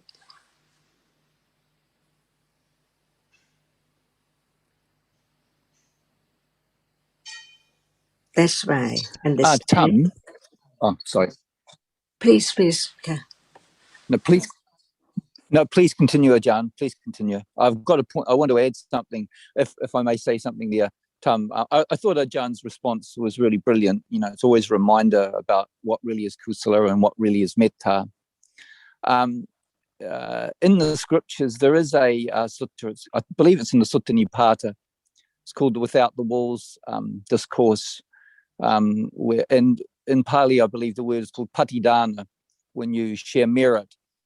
There was a very famous example in the time of King Bimbisara, and King Bimbisara's relatives were born as preta, and at that time, because he hadn't shared merit to them specifically, they were still suffering, and they were not given the opportunity. And I believe this relates to a certain class of preta. And this is done commonly in Thailand today, where at the end of a dana, it's a Sinhalese word, dana, at the end of a dana, the merit is shared, and it's a very famous, monks do it, or bhikkhus, they do it regularly. They share the merit and give these beings the opportunity to delight, to appreciate the kusala potentially that has been performed. So, but I really, so that's definitely in one sutta. As I said, it's called.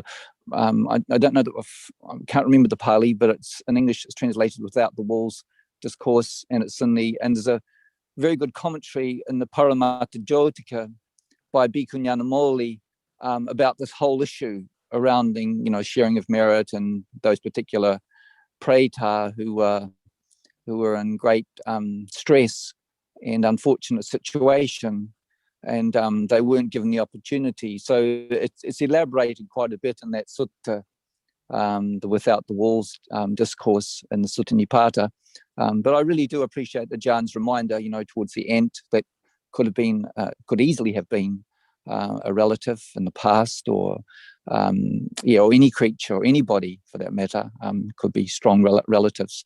So I believe it's called patidana. It's one of the kusala kammapatas, to share merit to the other. And of course, anumodana is again we as the rejoicing on our part of that merit of kusala that's shared.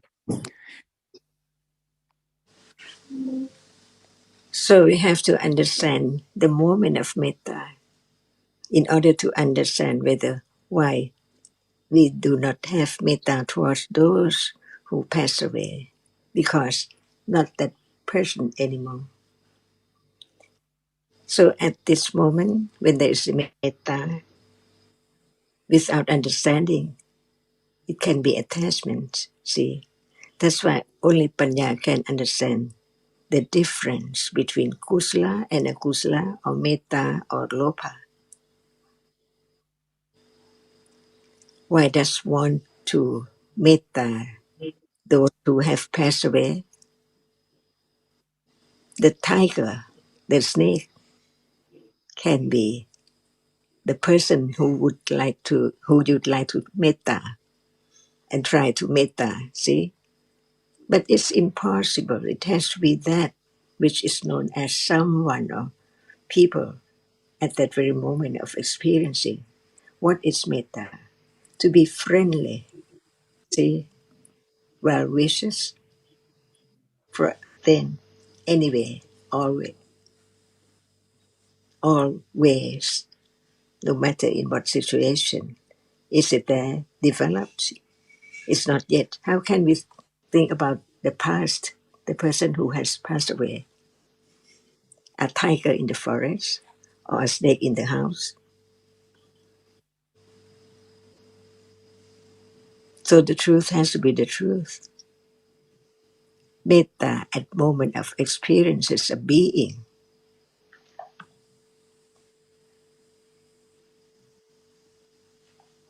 No one there. Only kusala karma, akusala karma, vipaka, and so on. Everyone would like to have pleasant feeling.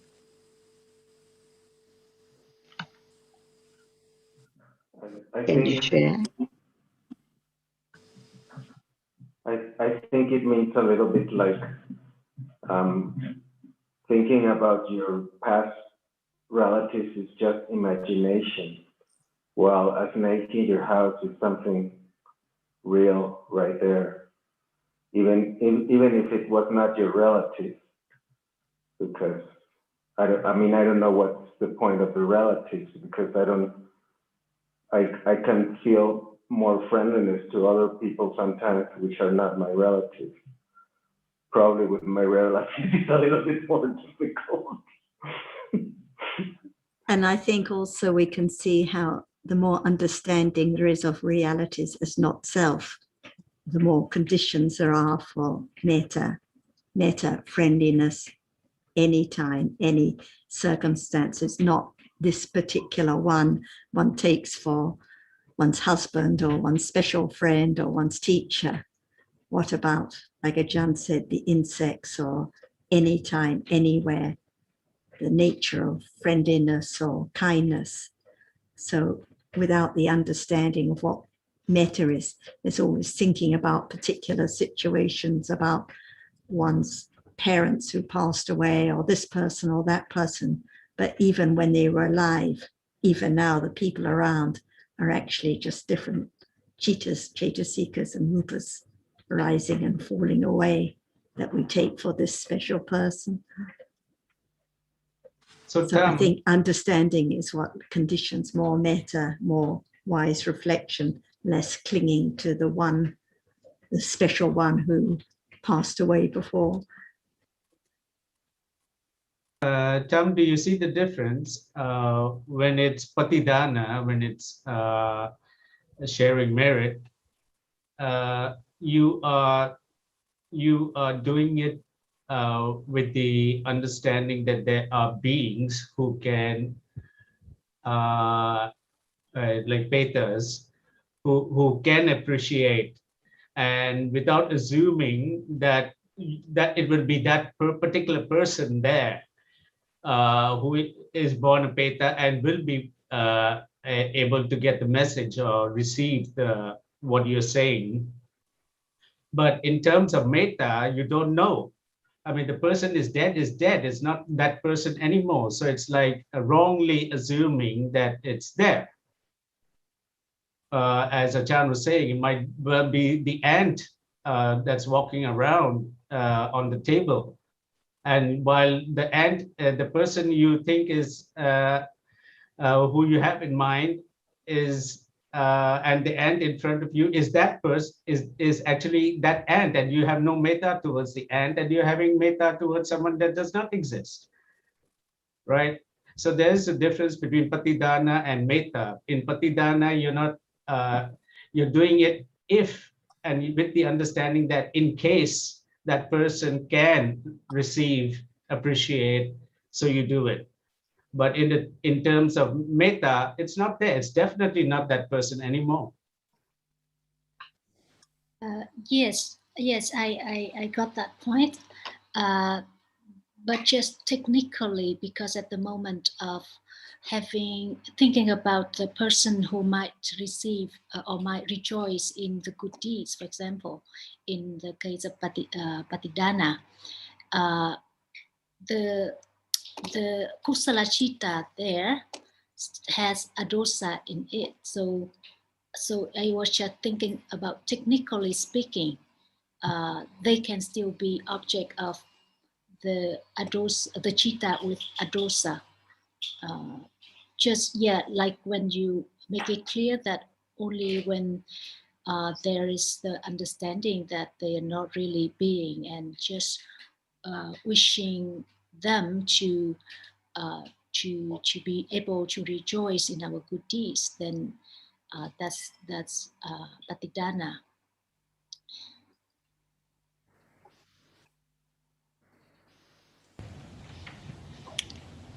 Well, the object of that chitta is a concept. Yes.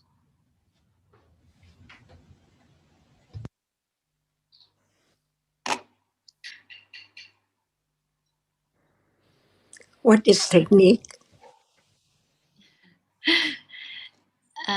What I mean is because the adosa chitta sika is there at the moment of patidana, so it's not really precise when we say that the dead, the passed away people cannot be object of metta.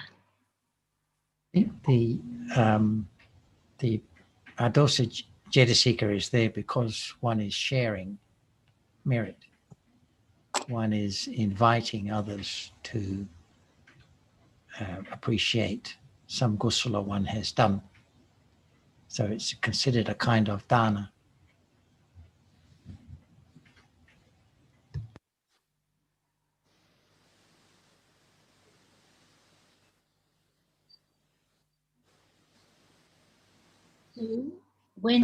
It's kusala citta, but it's not metta.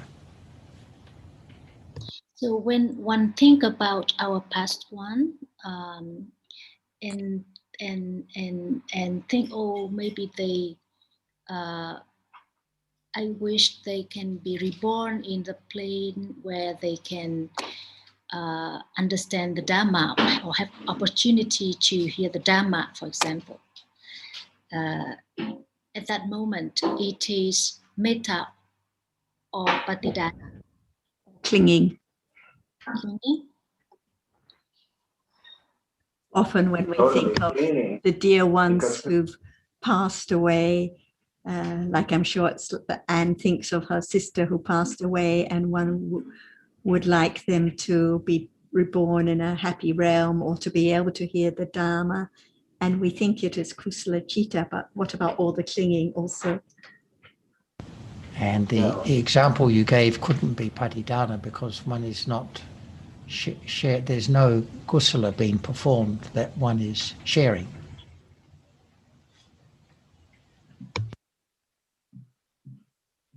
And also, Wait, can you elaborate on that, Jonathan? What you mean? Jonathan, can you elaborate on that? There's no kusala there. Can you elaborate on that, please? I said there's no kusala being performed that one is sharing. Patidana is when kusala has been performed and one is sharing, inviting others to share in that kusala. But in the example Dhamma gave, that was lacking.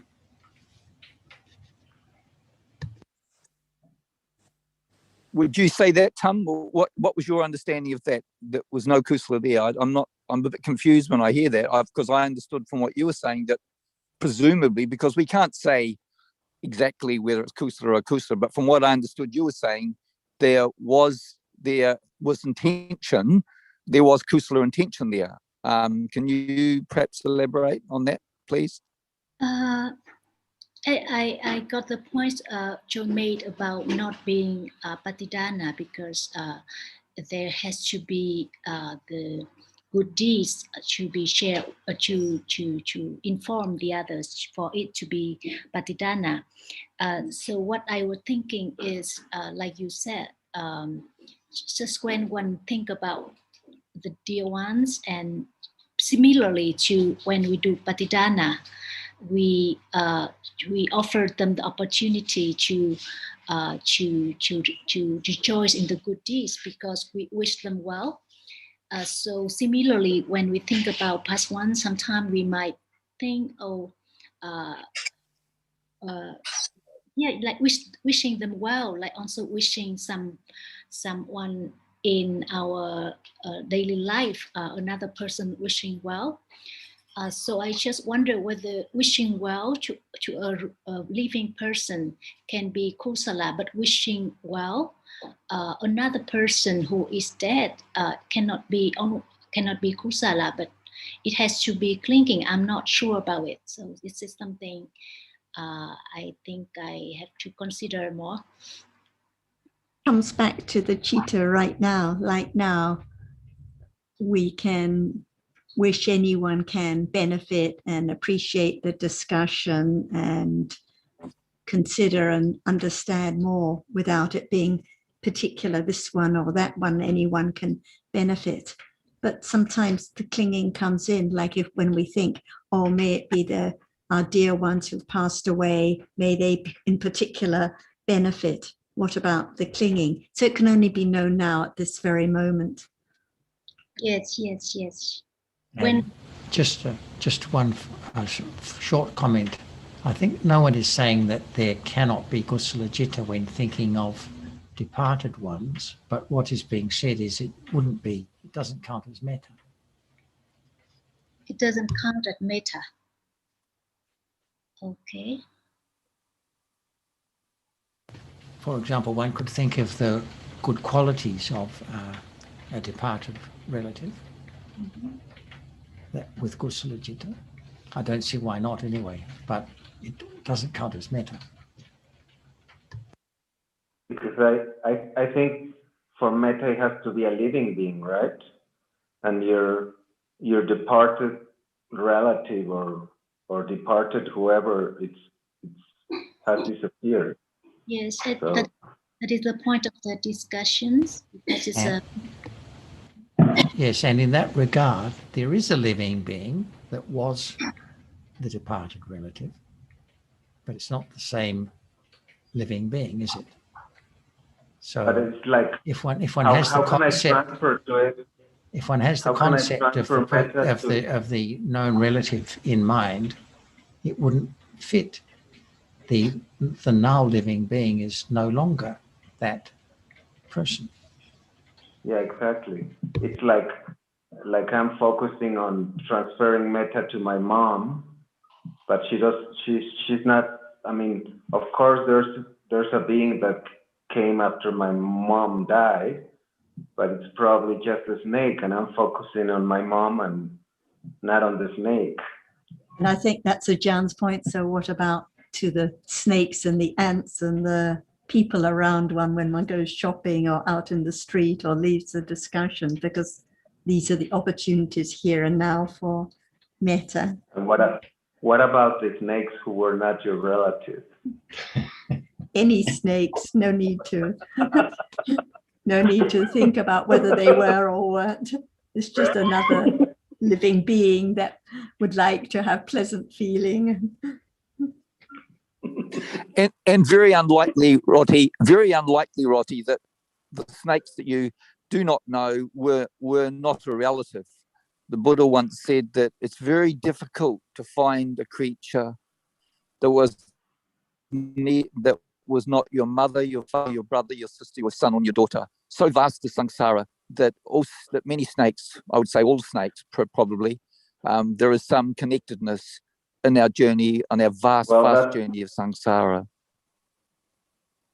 That's quite a pity because for me it's easier to have metta for my non-relatives. Jan, would you like to say anything, or otherwise I think it's time to finish? I think that we can talk about each reality in order to understand better Otherwise, we keep on thinking in our own way. Shall it be next time? Okay, thank Yes, Ajahn. Thank you. Thank you. Thank you. Thank you very much, Roti Ajahn. Kajan. Thank you, Thank everybody. you, Ajahn. Thank you, everyone. See you all next time. We Um, can continue. Sarah, Yes. there was a person by the name of Rajiv who popped in to the discussion on Saturday. You know, any idea? I have no idea. No idea? And went out. I don't know. Okay. Anyway, I thought it was from DSG. He was from DSG. Or No. Is it RAJI or? RAJEEV, I think. Rajiv. Rajiv? Okay. Never mind. Yeah, maybe before on DSG. I have a check. Yes, I don't know. Okay. It rings a bell, but I don't know.